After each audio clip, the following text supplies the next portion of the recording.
The pace of this story is genuinely unsettling. I mean, it's almost incomprehensible in its speed and its scale. It really is. We're talking about a 6-week period in early 1984, all carried out by one man, Christopher Wilder. And the statistics, they just speak for themselves. Yeah, over 6,000 miles travel, crossing 16 different states.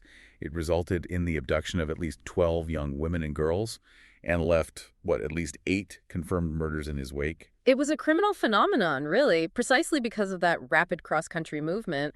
But, the spree itself wasn't spontaneous at all. Yeah. It was the explosive end result of a calculated methodology that Wilder had been refining, perfecting, really, for decades. And he was shielded, wasn't he? By his affluence and by a system that just repeatedly allowed him to escape any real consequence. Exactly. So our mission today is to do a really rigorous examination of the source material we have on Wilder's identity, the years of criminal history that came before 1984, and then that catastrophic 6-week rampage itself.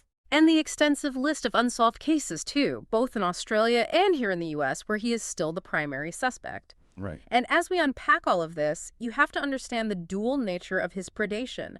It's reflected in the moniker she got. The beauty queen killer. Yes, because of his laser focus on attractive young women, many of them involved in modeling or pageants. But more critically, he was the snapshot killer. And that speaks directly to the lure he used, doesn't it? The photography scam. It does. And understanding the blueprint of that crime, well, it begins long before 1984. So when we look at the origins of Christopher Wilder, we see the roots of this violence planted very early, back in his native Australia. Mm-hmm. Christopher Bernard Wilder, born in Sydney, New South Wales on March 13, 1945. He was the eldest of 4 sons. Right. Born to Coley Chapman Wilder, who was an American naval officer, and an Australian mother, June Decker. And the sources show that Wilder, throughout his life, he constructed this kind of narrative of trauma to explain his later acts. He did. Right from his biography, you find these strange, almost mythic details. Possibly invented details. Like what?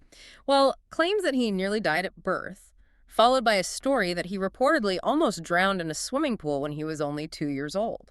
And that context is so important because the journalist Duncan McNabb, who studied Wilder extensively, he concluded that some of these details, especially that near-drowning story, were probably just invented by Wilder later in life. To garner sympathy, perhaps, or to, explain his own pathology. McNabb also challenges another key claim that Wilder often made. The electroshock therapy. Exactly. He claimed he received it after his very first serious offense, and Wilder and some others suggested it might have aggravated his violent tendencies. But the sources find no definitive evidence that this therapy ever actually took place. So it suggests Wilder was already highly capable of violence, regardless of any supposed medical influence. It does. It really does. Let's talk about that first documented assault, because it happens when he's just a teenager. He's only 17. January 4th, 1963. Wilder was involved in the gang rape of a 13-year-old girl at a place called Freshwater Quarry. He was with 2 other men, though they denied being involved in the sexual assault itself. And this is the moment, isn't it? This is where the failure of the justice system really starts to enable his entire future. It is. I mean, despite the shocking severity of the crime, a violent sexual assault against a child, Wilder was only sentenced to probation. Just probation. Just probation. And that lack of any serious, immediate consequence for such an aggressive act, it seems to be the foundation upon which he built decades of impunity. He learned the law didn't apply to him. He learned it lacked teeth, at least for him. And this pattern just continues right into his brief marriage in 1968. A marriage that lasted only 1 week. 1 week. His wife left him, filed for divorce after Wilder was taken in for questioning about a series of sexual assaults happening at Manly Beach. And the details his ex-wife provided after their divorce they're deeply unsettling. They foreshadow the full scope of his pathology. What did she say? She told law enforcement that Wilder had allegedly tried to kill her. Twice. Wow. And even more disturbing, she claimed he had attempted to seduce both her mother-in-law and her sister-in-law.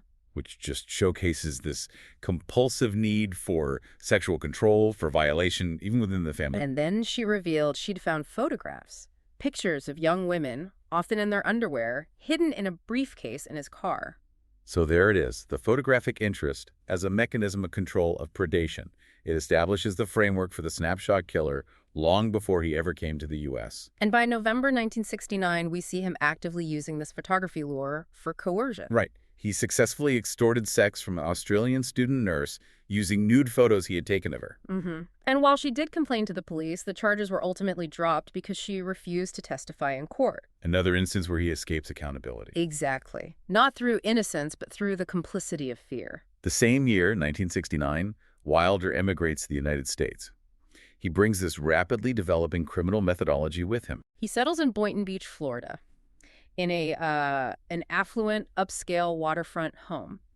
And this is where the criminal blueprint gets its necessary camouflage. You have to see the dark synergy here, right? Yeah. His success in the U.S. was fast. Very fast. He became very successful in competitive real estate, traveled frequently to Hawaii and the Bahamas. And he maintained that interest in photography. He converted a bedroom in his lavish home into a professional darkroom. And that high-end lifestyle wasn't just a cover, it was an essential tool. It allowed him to project the wealth, the legitimacy that was necessary for the snapshot killer lure to work on these aspiring young models. Absolutely. His affluence shielded him from immediate suspicion. It provided the context needed to make the promise of a modeling contract seem credible. But even with all that success, the criminal behavior continued. Between 1971 and 1975, he faced various sexual assault charges back in Australia. And this is the period where his signature method really solidifies into the routine that we later saw nationwide. He raped a young woman he'd lured into his truck, pretending he was going to photograph her for a modeling contract. And despite several convictions for these types of offenses, which, given the repeated pattern, should have led to decades in prison, the source material is very clear. Wilder was never jailed for any of them. That structural failure, that consistent lack of incarceration for repeated violent sexual assaults, it's arguably the greatest tragedy that comes before the 1984 spree. It just reinforces belief that his status made him untouchable. Then, in 1977, we get a clinical diagnosis of the true horror he was capable of. A psychologist assessed Wilder based on his ongoing offenses and deemed him a mentally disordered sex offender. And the assessment was explicit. It said he was not safe except in a structured environment and should be in a resident program. The psychologist went into detail about his profound need to dominate women, to turn them into what the report called slaves for his pleasure. And Wilder himself provided these chilling details. He expressed interest in white slavery, described specific violent sexual fantasies. Fantasies involving physical abuse, like twisting nipples, slapping, and kicking his partners. So these were professional warnings, stating unequivocally that he was unsafe to the public, that he demanded institutionalization. And they clearly were not sufficient to prevent his free movement or his continued predation. They were diagnostic markers that predicted the sadistic torture we would see in 1984. Even after moving to the U.S. and becoming successful, his legal history in Australia almost caught up to him. In 1982, while visiting his parents, he was charged with sexual offenses against two 15-year-old girls. And again, lured from Manly Beach to pose nude for pictures. His parents posted bail, which allowed him to return to Florida to await trial. And that trial was delayed multiple times. The initial hearing was eventually set for April 1984.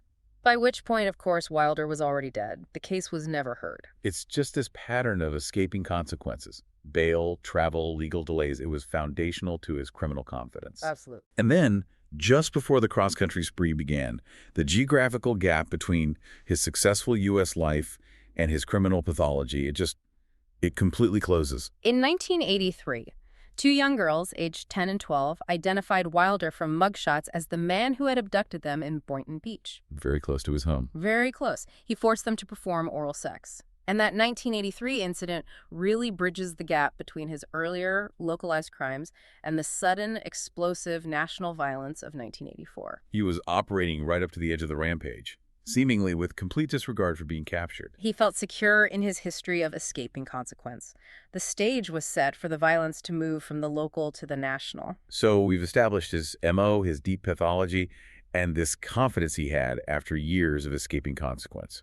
It seems that 1983 abduction was the final staging ground. It does. The sources indicate the spree began suddenly and with great velocity, spanning February 26 through April 13, 1984. And this period is just crucial because it illustrates the shift from a mentally disordered sex offender to a ruthless serial murderer. And the initial targets weren't strangers, were they? They were women he knew or had professional associations with. Immediately reflecting that beauty queen killer moniker. Exactly. It begins in Florida, February 26, 1984. with the disappearance of 20-year-old Rosario Teresa Gonzalez. She was last seen at the Miami Grand Prix, where she worked as a spokesmodel, handing out samples. Witnesses confirmed seeing her leave the track with a Caucasian man in his 30s.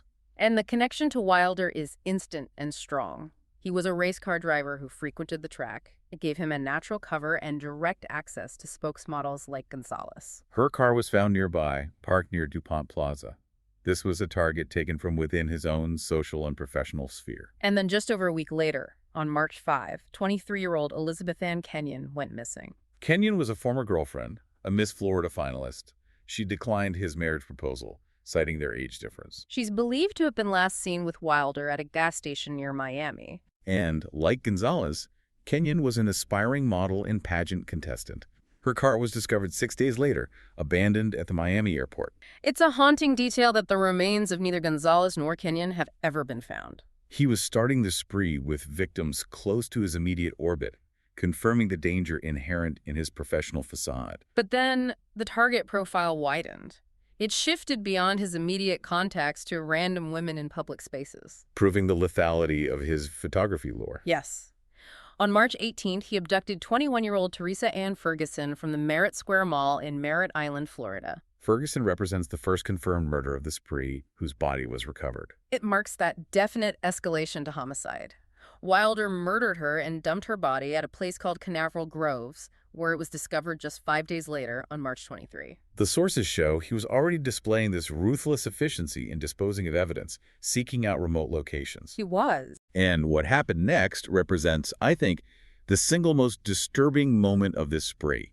It shows the transition from opportunistic violence to premeditated sadistic torture.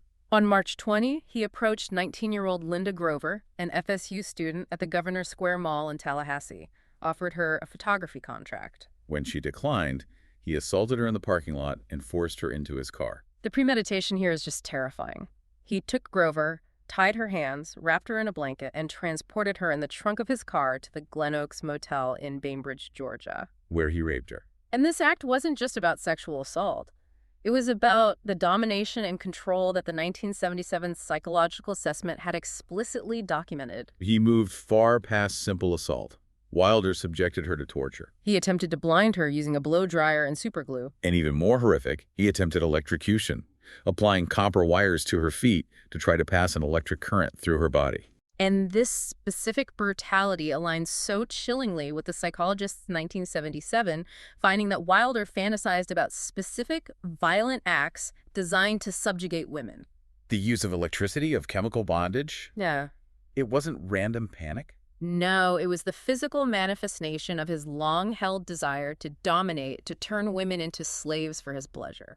The only reason she survived was her incredible bravery and desperation. She tried to escape, he beat her, but she managed to lock herself inside the bathroom. And she just started pounding loudly on the walls and screaming. Which caused Wilder to panic. Fearing capture and exposure, he fled in his car and stole all of her belongings, including her checkbook. Linda Grover's survival and her testimony afterwards were absolutely critical. She could identify his face, she could describe his methodical sadism. Her escape signaled a rapid shift in his behavior from calculated predation to panicked flight. He was no longer operating with the impunity he had enjoyed in Florida. No, he wasn't. He immediately accelerated his movement west. On March 23, he struck in Texas. He had approached 23-year-old Terry Diane Walden 2 days prior about modeling. She was a wife, a mother, a nursing student at Lamar University in Beaumont. She had turned him down. But he crossed paths with her again on the 23rd and kidnapped her. Walden was raped and then stabbed to death. Her body was dumped in a canal and found on March 26. And following this crime, Wilder took a major step to conceal his identity and his path. He fled Beaumont in Walden's car. A rust-colored 1981 Mercury Cougar.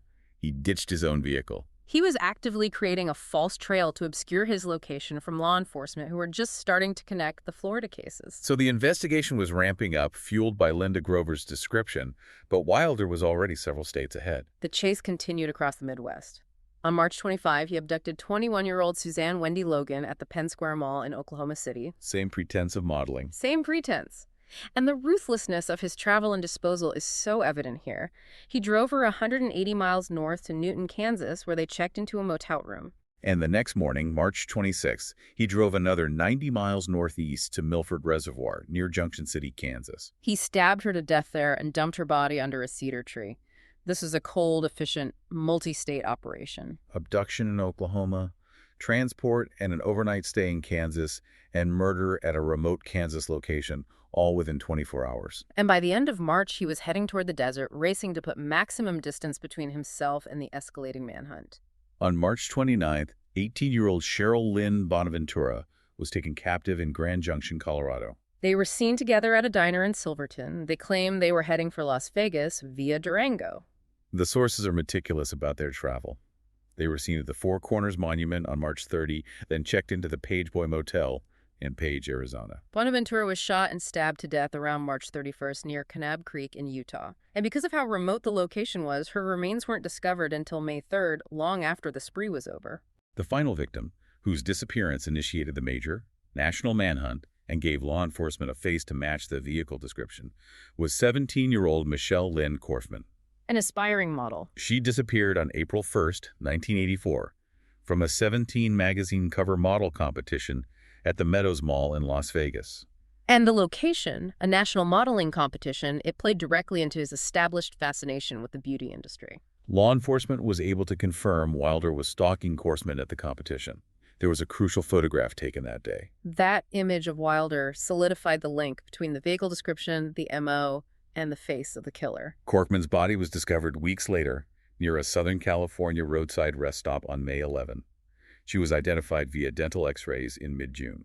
And that point, Las Vegas, it marks the westernmost limit of his frantic 6,000-mile flight. And now the momentum shifts completely. He turns east and races back across the continent, this time with the FBI breathing down his neck. The final segment of the spree is marked by just intense pressure and desperation.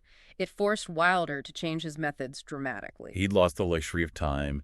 The safety of anonymity was gone. His next captive was 16-year-old Tina Marie Rizzico. On April 4, near Torrance, California, Wilder photographed her before abducting her and assaulting her in El Centro.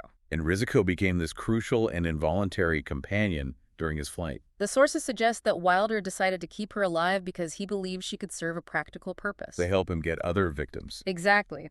To provide a false sense of security or cover as he traveled. She was forced to drive with him as he fled rapidly back east, crossing Arizona, Missouri, Illinois. She was essentially being used as a human shield and an accomplice in his subsequent crimes. She was. By the second week of April, law enforcement had connected the check stubs stolen from Linda Grover to Wilder's bank account. They'd matched the vehicle descriptions, and they had that key photograph from the Las Vegas Mall. And so Christopher Wilder was officially placed on the FBI's 10 most wanted fugitives list. Which ramped up the pressure on him dramatically. His face was known across the country. Yet, despite being a nationally sought fugitive, he continued his violent pattern, relying on Rizzico's presence for cover. On April 10th, they were in Merrillville, Indiana, where he abducted 16-year-old Dawnette Sue Wilt at the South Lake Mall. Wilt was raped multiple times as Rizzico was forced to drive them toward New York. This was a new level of callousness, committing violent offenses with another captive present. And the final terrible stage of this journey happened near Penyan, New York. Wilder drove Wilt into a remote wooded area, first tried to suffocate her before stabbing her twice and abandoning her. He fully believed she was dead. But she was a fighter. She was. She managed to tie a pair of jeans around her wounds and, through sheer determination, found her way back to the road. She flagged down a truck driver named Charlie Lorson. Lorson rushed her to Soldiers and Sailors Hospital in Penyan. Wilt survived after surgery, and her statement to the local police was absolutely critical. She revealed that Wilder was terrified and said he was heading north for Canada. This detail caused immense disruption to Wilder's already frantic escape. In a panicked maneuver, he actually doubled back to the spot where he had left Wilt to ensure she was dead. Realizing she had fled, his panic just intensified. It led to a desperate, chaotic frenzy. His next and final victim of the confirmed spree was 33-year-old Beth Elaine Dodge. On April 11th, he forced her into his car at the Eastview Mall in Victor, New York. And Rizzico was forced to follow them in Dodge's own vehicle, a Pontiac Firebird. Giving Wilder yet another stolen getaway car. After a brief drive, he shot Dodge and quickly dumped her body in a gravel pit. Then, knowing the police were closing in on the stolen cougar, he drove the Firebird with Risiko all the way to Logan Airport in Boston. There he bought Risiko a ticket to Los Angeles, effectively ending her terrifying captivity. She was free, but Wilder was still on the run. He then headed north toward the Canadian border, but not without one final, desperate, and unsuccessful attempt at predation. In Beverly, Massachusetts, he tried to abduct another woman at gunpoint. But she fought back and escaped. He was clearly operating in a state of high visibility and complete desperation. He'd lost the disciplined focus of the previous 6 weeks. And this frantic push toward Canada just shows a man who realized his disguise, his wealth, and his luck had finally run out. The geographical pressure and the widespread FBI alert had successfully forced him into a corner. The extraordinary cross-country journey culminated just 2 days later, in Colebrook, New Hampshire, on April 13, 1984. Wilder stopped at Vic's Getty service station in Colebrook, a small town right near the Canadian border, asking for directions to get across. Whether he was recognized from the FBI alert or his behavior just aroused suspicion, 2 New Hampshire state troopers, Leo Jellison and Wayne Fortier, approached the vehicle. And Wilder reacted instantly, violently. He retreated back into his car to arm himself with a Colt Python .357 Magnum revolver. This was the moment the years of impunity finally collided with real consequence. Trooper Jellison moved quickly, managed to grab Wilder from behind, trying to disarm him. In the violent close-quarters struggle, 2 shots were fired from Wilder's revolver. The first bullet struck Wilder, exited through his back, and seriously injured Trooper Jellison. The second bullet hit Wilder squarely in the chest. Christopher Wilder died at the scene.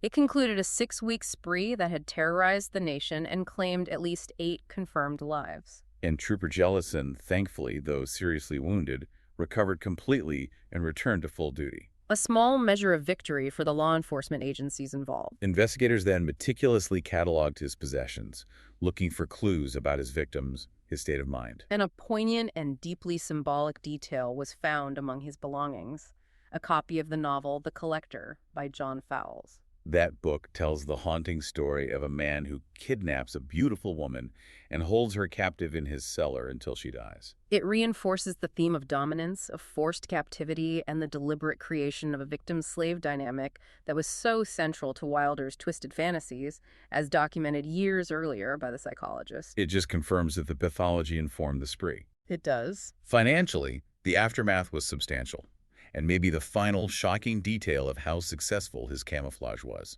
Wilder was cremated in Florida, but he left behind a massive personal estate valued at more than $7 million at the time. Which is equivalent to about $18 million in 2024. And that fortune, amassed while he was carrying out assaults across 2 continents, is just a sobering reminder of how perfectly he managed to conceal his murderous pathology behind an affluent, successful persona for decades. And in June 1986, a court-appointed arbitrator ruled that the after-tax balance of this fortune was to be divided among the families of his confirmed victims. A small attempt at material compensation for profound and irreparable loss. And that successful facade and his established pattern of activity luring women with the promise of modeling or beauty contests have led investigators to connect him to numerous other unsolved cases, spanning 2 decades. Which brings us to the final unsettling area of our analysis: the long list of women whose fate remains tied to the man known as the snapshot killer. It's essential that we now connect the known facts of Wilder's pathology, especially his documented violence in Australia in the 1960s, to a critical cluster of notorious Australian cold cases. His history of gang rape on a Sydney beach, which happened in 1963, and his physical match to a suspect sketch make him one of the primary persons of interest in the Wanda Beach murders. The Wanda Beach murders occurred 2 years after his first conviction, on January 11, 1965. The victims were 15-year-olds Mary Ann Schmidt and Christine Sherrock. They were reported missing by their families, and the next day they were found partially buried in the sand. The sources detail just extreme, frenzied violence in these killings. Sherrock's skull was shattered by blunt force trauma to the back of her head, and she had 14 separate knife wounds. Schmidt had been stabbed 6 times, and her throat was severely cut. And both girls had been sexually assaulted. Their clothing, including their underwear, was cut. The sheer brutality and the specific use of a knife and strangulation, it fits a nascent, uncontrolled sadism. And this case remains the oldest currently under review by the New South Wales Unsolved Homicide Unit. That consistency and brutality continues into 1966, We see two later murders in Sydney that show a similar, disturbing pattern of violence and mutilation. The contemporaneous press often described them as Jack the Ripper-like. First, Wilhelmina Kruger, a 56-year-old cleaning lady, was murdered on January 29, 1966, at Wollongong's Piccadilly Center. Her body was found at the bottom of a basement staircase, dragged down from higher floors after a violent attack. She was found partially clothed, stabbed, strangled, mutilated. Investigators also noted cigarette burns on her clothing and found traces of blonde hair at the site. And Kruger had reportedly told her husband she felt like she was being stalked in the days leading up to her death, which suggests premeditation, a hunting phase. Then, just 3 weeks later, on February 16, 1966, 27-year-old Anna Toscayo Dalinkoa vanished from King's Cross. Her body was discovered 10 days later in Menai. And like Kruger, she was partially clothed, stabbed, strangled, and brutally mutilated. Police immediately drew strong parallels between Dalinkoa's brutal killing and the Kruger case, believing they were the work of the same individual. Potentially the Wanda Beach killer.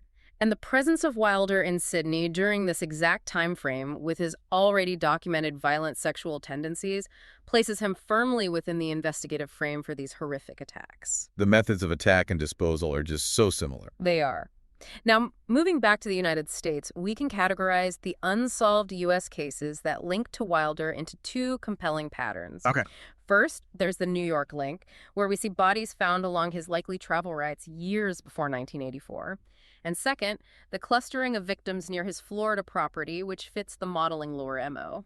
Let's start with the travel road cases, which suggest he was crossing state lines years earlier.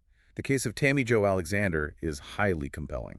Her unidentified body was found in a field in Caledonia, New York on November 10, 1979. She'd been shot twice in the head. Alexander had vanished from Brooksville, Florida that year. That establishes the cross-country movement. And the physical evidence found on her body provided the link to Wilder. She was discovered wearing an Auto Sports Products jacket, a brand Wilder was well known for using as a race enthusiast. And what connects this victim so powerfully to Wilder is the ballistics. The fatal shot was a .38 caliber bullet found beneath her body. A caliber commonly used in .357 caliber revolvers, which is the exact model the Colt Python found in Wilder's possession after his death.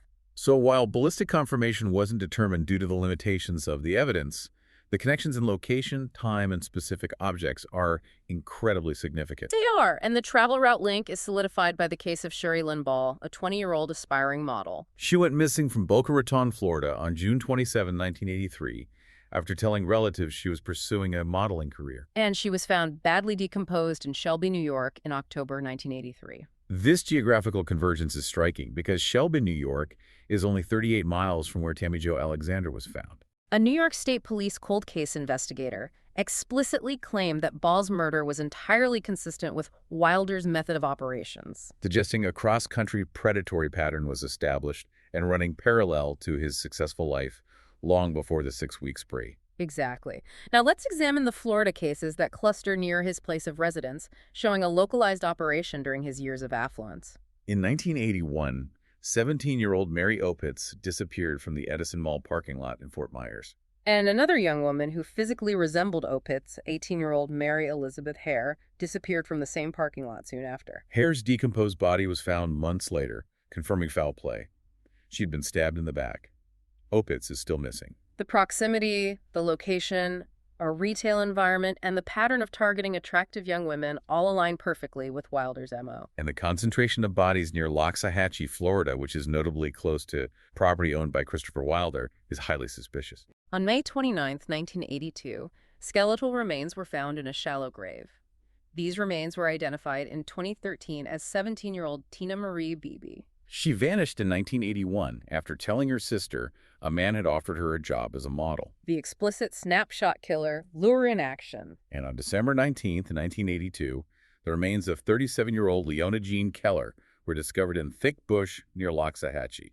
She had been shot once in the head. She was only identified recently, in 2025, through advances in DNA testing, further confirming a pattern of homicides adjacent to Wilder's known property. There was also the high-profile disappearance of 18-year-old model Tammy Lynn Leppert in July 1983 in Cocoa Beach, Florida. Leppert's mother, a modeling agent, claimed Wilder visited her agency several times looking for models. While authorities couldn't link him definitively to Leppert, the fact that he was the focus of a lawsuit by her family and his consistent link to the modeling industry it reflects how closely his activities mirrored her disappearance. And finally, we have Colleen Emily Orsborn, a 15-year-old girl who went missing on March 15, 1984 from Daytona Beach.